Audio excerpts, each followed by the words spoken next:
sculpteur plasticien. Je vous accueille à la galerie Pastourelle, aux 4 rue Pastourelle, pour ma nouvelle exposition qui s'appelle La Voie est libre. Extrêmement libre puisque je présente un travail très ouvert, entre autres de sculpture en plâtre, en bronze, du zinc avec de la feuille d'or. Je travaille même l'os de sèche, qui est un matériau extrêmement ludique à travailler, très délicat, très friable, que je colorise avec du pastel sec par exemple. Et puis actuellement, je suis en train de développer un projet avec une association caritative suisse qui s'appelle Co-Create Humanity.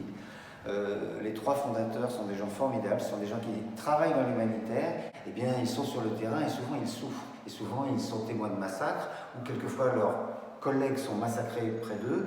Et bref, cette association Co-Create Humanity vient en aide aux travailleurs humanitaires qui ont eu des pépins extrêmement graves, dont certains se sont retrouvés à l'asile psychiatrique, vous voyez, des choses comme ça, tellement les chocs ont été énormes.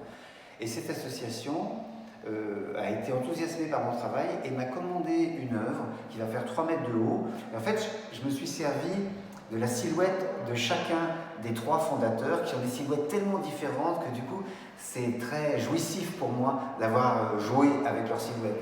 Hélène, qui est une petite femme, Sébastien, qui lui est plutôt assez rond et imposant, et Christophe, qui lui est très grand.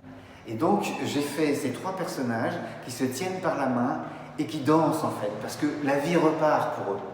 Après les catastrophes, de se rassembler, de faire des stages, de tas de choses, en fait, pour se remettre dans la vie sociale, et bien donc j'ai appelé cette sculpture « Et bien dansons maintenant ». Voilà. Et cette sculpture, quand elle sera terminée, quand elle sera agrandie à l'échelle 1, comme on dit, et qu'elle fera 3 mètres de haut, sur 2,50 mètres d'ouverture, elle sera en fond d'aluminium et les têtes qui ont été fragilisées chez eux, qui sont éclatées, sont elles recouvertes de feuilles d'or, puisqu'ils retrouvent leurs esprits, symboliquement. Voilà.